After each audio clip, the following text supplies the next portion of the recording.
Gugatan pra-peradilan atas Peggy Setiawan dikabulkan.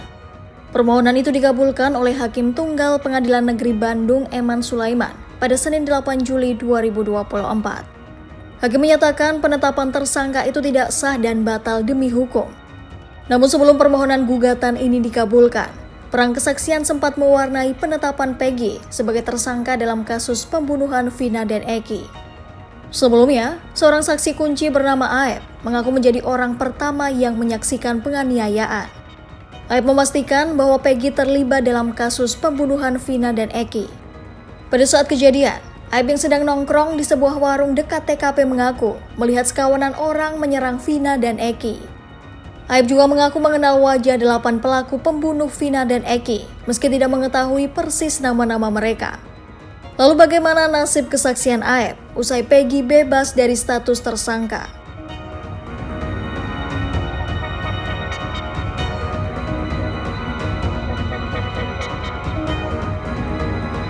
Pakar Hukum Pidana Universitas Trisakti Jakarta Abdul Fikar Hajar menilai, kesaksian yang diungkapkan oleh Aep belum dapat dikatakan sebagai kesaksian palsu.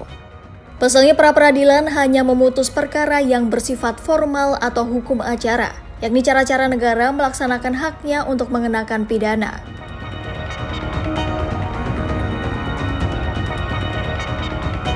Pasal 1 ayat 10 KUHP mengatur, pra-peradilan adalah wewenang pengadilan negeri untuk memeriksa dan memutus salah satunya soal sah atau tidaknya suatu penangkapan. Tujuan utama pra-peradilan dalam KUHP adalah melakukan pengawasan horizontal atas tindakan upaya paksa terhadap tersangka selama berada dalam pemeriksaan penyidikan atau penuntutan. Oleh karenanya, penyidikan maupun penuntutan dapat benar-benar tidak bertentangan dengan ketentuan hukum dan undang-undang.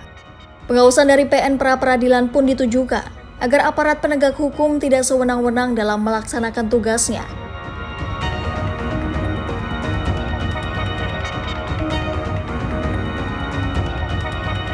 Abdul menyatakan kesaksian Aep tetap dapat berdiri sendiri sampai persidangan kasus pembunuhan Vina dan Eki digelar. Ia pun menegaskan kesaksian Aep tidak dapat disebut palsu selama belum ada pengadilan yang memutus pokok perkara pembunuhan. Oleh karena itu, Abdul meminta polisi harus bekerja keras menggali bukti-bukti lain. Babak baru kasus pembunuhan Vina dan Eki disebut masih dapat berlanjut meski status tersangka Peggy dinyatakan tidak sah. Peggy juga masih bisa ditetapkan menjadi tersangka lagi, meski status tersangka Peggy tidak sah. Menurut Abdul, Peggy masih dapat ditetapkan sebagai tersangka kembali jika penyidik menemukan adanya bukti baru. Sebelumnya, Peggy Setiawan bebas pada Senin 8 Juli 2024. Dengan senyum lebar dan tangan mengepal ke atas, Peggy mengucap syukur atas kebebasannya itu. Bahkan ia sempat berterima kasih kepada Presiden Jokowi dan Presiden terpilih 2024 Prabowo Subianto.